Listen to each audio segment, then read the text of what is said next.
안녕하세요, 쉔TV입니다. 필리핀이 지난 11일 미국의 양국 간 합동 군사훈련의 근거가 되는 방문군 협정 종료를 통보했습니다. 일간 필리핀 스타 등 현지 언론과 외신에 따르면 로드리고 두테르테 필리핀 대통령은 이날 미국에 VFA 종료를 통보하라고 지시했다고 살바도르 파넬로 대변인이 전했습니다. 이는 두테르테 대통령 취임 후 강력하게 추진하는 핵과의 전쟁을 지휘했던 전 경찰청장의 미국 비자가 취소된 것에 대한 반발인 셈입니다. 그러자 도널드 트럼프 미국 대통령은 12일 필리핀이 양국 간 합동 군사훈련의 근거가 되는 방문군 협정을 종료하더라도 상관없다는 반응을 보였습니다. 트럼프 대통령은 이날 백악관에서 기자들과 만나 로드리고 두테르테 필리핀 대통령이 전날 미국에 VFA 종료 통보를 지시한 것과 관련해 당신의 반응은 무엇인가?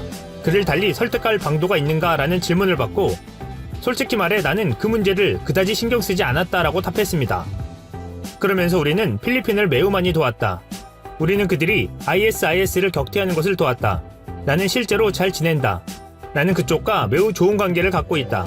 그러나 나는 진짜로 신경 쓰지 않는다라고 거듭 말했습니다. 이에 한술 더 떠 그들이 그렇게 하길 원하지 않는다면 그것도 괜찮다라며 우리는 많은 돈을 아끼게 될 것이다. 여러분도 알다시피 나의 관점은 다른 사람들과는 다르다. 나는 그것을 매우 고맙다는 식으로 여긴다. 우리는 많은 돈을 아낀다라고 되풀이했습니다.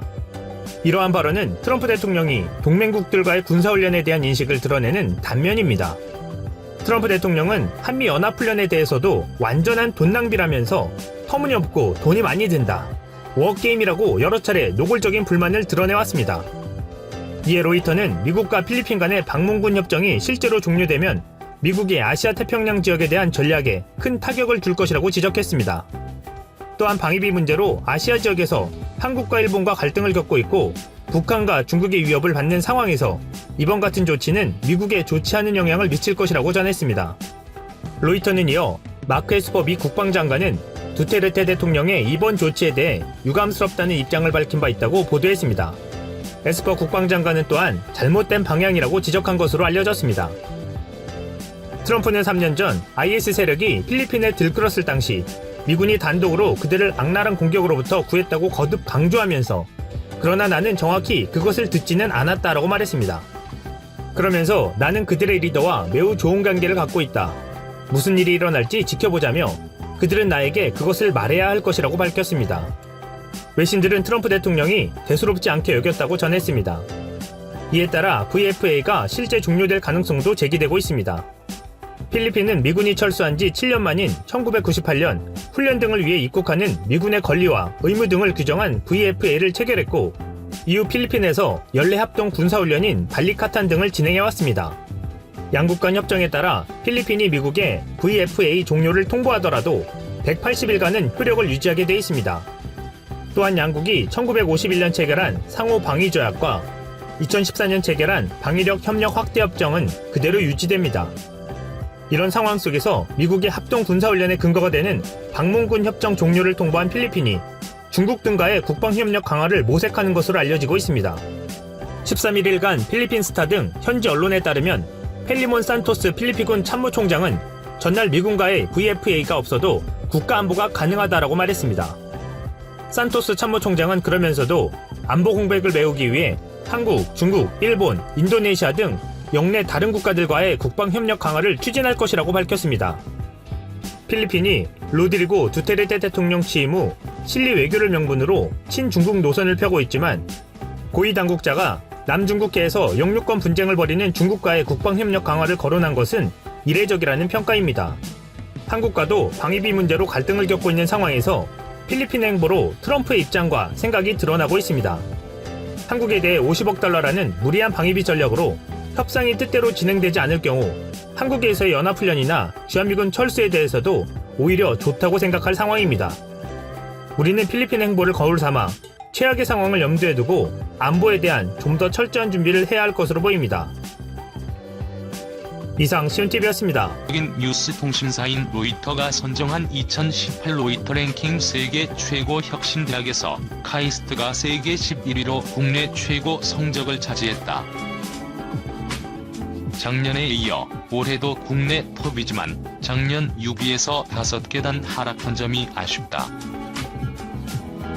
카이스트의 하락으로 올해 세계 톱10에 이름을 올린 국내 대학은 전무하다. 톱20으로 범위를 넓히면 포스텍이 13위에 이름을 올렸다. 포스텍은 작년 14위에서 한 계단 상승한 수치다. 세계 대학 전체 순위에서는 스탠퍼드대가 올해도 2위를 차지했다. 2015년 처음 순위를 발표한 이후 4년 연속 1위다. MIT 하버드대 순으로 작년과 동일한 톱3다.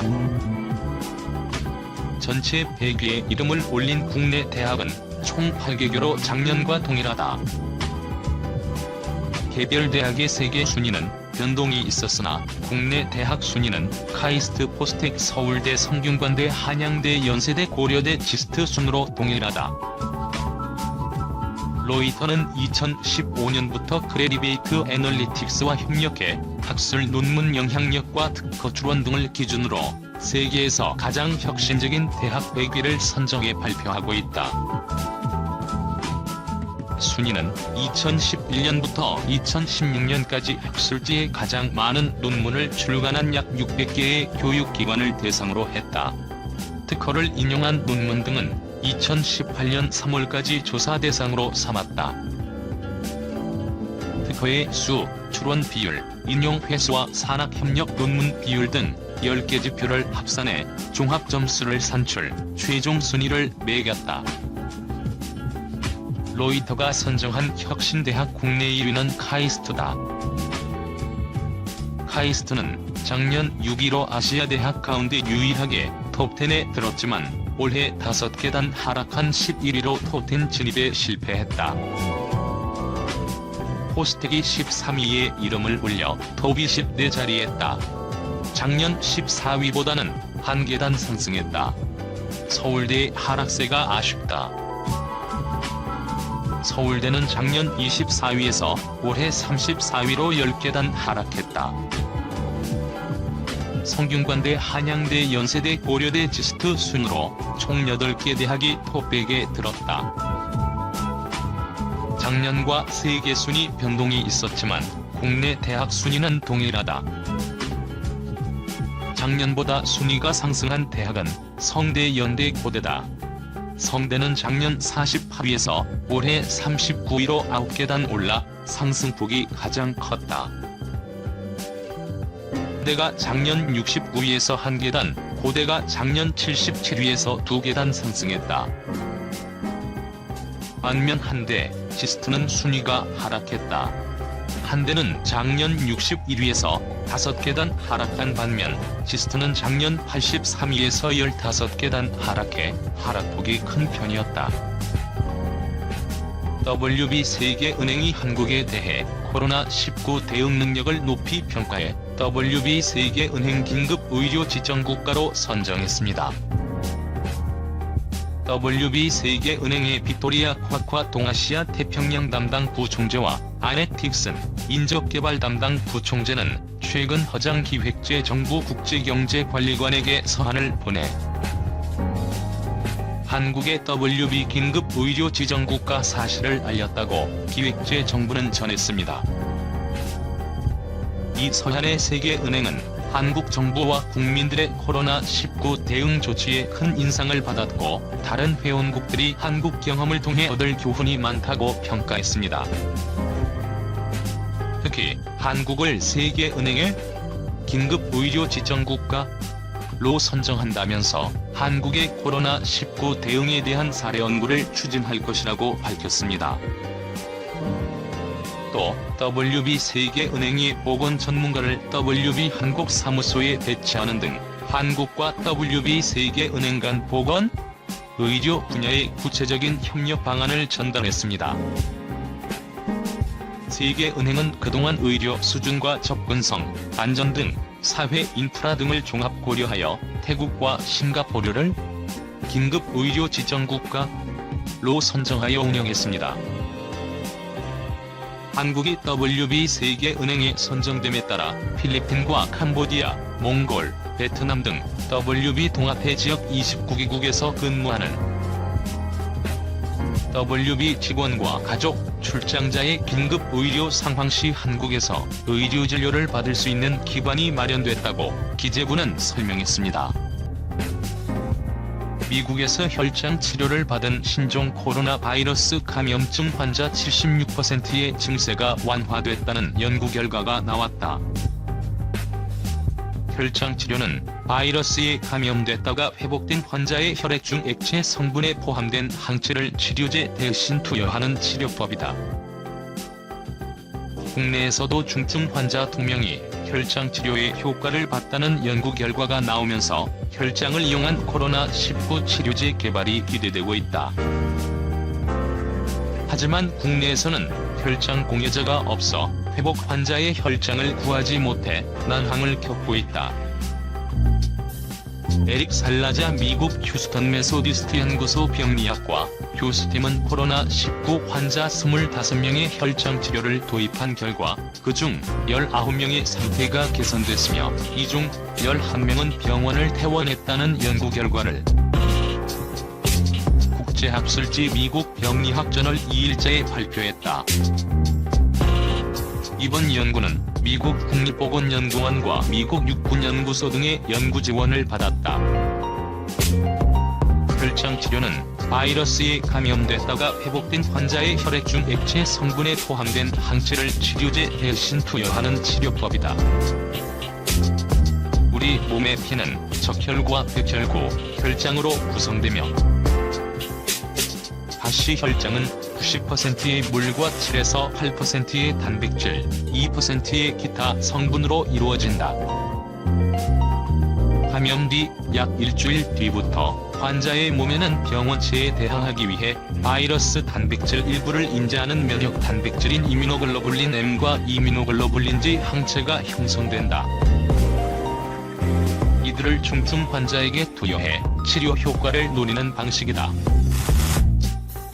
연구팀은 올해 3월 28일부터 4월 14일까지 미국 휴스턴 메소디스트 병원에 입원한 환자 25명을 대상으로 혈장 치료를 적용했다. 환자의 상태는 세계보건기구가 제공하는 6단계의 평가 기준으로 판단했다. 혈장 치료를 도입하고 7일 지난 후 9명의 환자의 상태가 나아졌다. 최소 1단계 이상 상태가 나아졌다.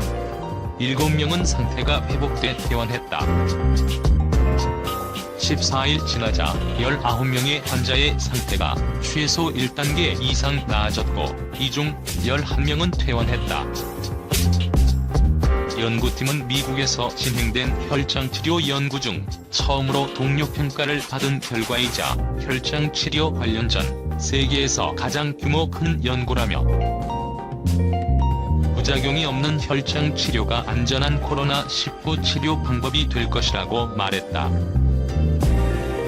연구 결과에 나온 환자 외에 실제로는 더 많은 환자들이 휴스턴 메소디스트 병원에서 치료를 받은 것으로 확인됐다.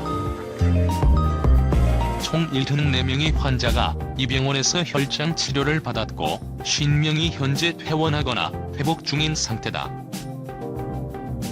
연구팀은 150명 이상의 완치자들이 혈장을 기부했다며 1명이 여러 번 혈장을 기부하고 있다고 말했다. 국내에서도 혈장 치료가 효과가 있다는 연구 결과가 나왔다. 지난 4월 최준용 세브란스 병원 감염내과 교수팀은 코로나19 중증 환자 2명을 대상으로 완치 환자의 혈장을 주입한 결과 증세가 호전됐다는 연구 결과를 대한의학회가 발행하는 국제학술지 대한의학회지에 발표했다. 연구팀은 두 환자 모두 회복기 혈장 투여와 스테로이드 치료 후 염증 수치, 림프구수 등 각종 임상 수치가 좋아졌다며 두 환자 모두 완치 판정을 받고 퇴원했다고 밝혔다. 혈장이 코로나19 치료의 여러 옵션 가운데 하나로 주목받고 있지만 국내에서는 혈장 치료제 개발을 위한 혈장 공여자조차 부족한 상황이다. 혈장 치료제는 완치자의 혈액 속 혈장에 들어있는 항체 등 면역 단백질을 추출, 분해해 농축시킨 고면역 글로불린 제제다. 완치자의 혈장을 중증 환자에게 직접 수혈하듯 투여하는 혈장 치료와는 다른 개념이다. 3일 연합뉴스는 국내 코로나19 완치자 1450여 명 중 지금까지 12명만이 혈장 치료제 개발에 필요한 혈장을 공여하겠다고 약속했다고 전했다. 이 중 혈장 기부가 완료된 사람은 5명으로 혈장 치료제 개발에는 최소 100명 이상의 코로나19 완치자의 혈장이 필요한 상황이다. 혈장 치료제는 오랜 기간 인체에 사용돼 온 면역글로 불린 제제라서 다른 신약보다 개발 속도가 빠르고 중증 코로나19 환자의 새로운 치료 옵션을 제공할 수 있다. 지신욱 십자가 국립보건연구원과 협력해 혈장 치료제를 개발하고 있다. 하지만 혈장이 없으면 개발 자체가 진행되기 어렵다.